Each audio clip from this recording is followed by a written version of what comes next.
I'm going to take a bit of time and just step back and understand the broader picture behind our flywheel before digging into the nuances of the flywheel. And the first thing I really want to talk about is this idea of flow, because it really becomes important in terms of the way that we're running the business. I like to think of the business as a system rather than a machine.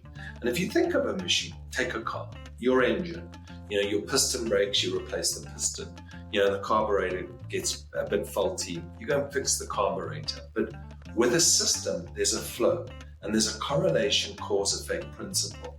By understanding what our flywheel actually is, we're starting to understand what our flow is. And I've got quite a detailed diagram that takes our flywheel down into this flow, and I'm able to look at what our metrics are that define our performance today, so I can manage and proactively manage the risk in the business, and I can see the impact through the correlation of cause and effect that each impact has down through the flow of the business. And I'm also able to look at the longer term strategy of the business, and I'm able to track the different components and the longer term or the more medium term efforts that we are taking to get there. So it's kind of this combination between what are typically OKRs and what I call leverage metrics, because our leverage metrics drive us forward and exponentially scale us. But what I've changed around the OKR model is really taking away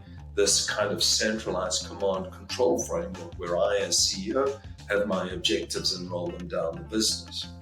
And I've looked at the different areas of the business and said, how do we grow the different areas of the business and what is their impact on the rest of the business? So I've got this framework where I can look at the flywheel on a daily basis. I can understand the impact of all of our efforts on that flywheel today and how we need to drive that business or different components of that flywheel. And by leveraging certain elements of the actual system that we're looking at, I'm actually able to scale the business far faster and far quicker. But what it does for me is it allows me also to understand the inherent risks and the negative and positive effects that are coming through in terms of how we're driving the business forward.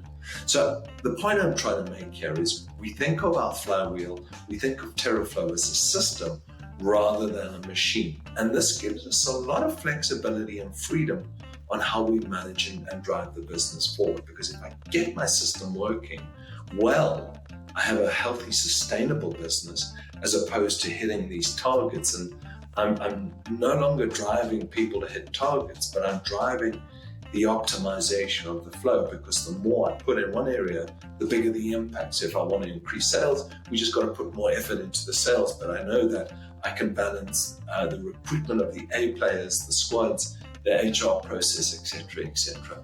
And as we break down the actual flywheel, you start to understand how this flow actually connects and works in a unified whole. So I really see myself as the chief conductor of the business, really managing this flow, looking for risks, driving this flywheel strategy forward. But most importantly is looking at our culture, because really we believe that people drive that forward. Our system is processes, but our people are what impact those processes to drive it forward.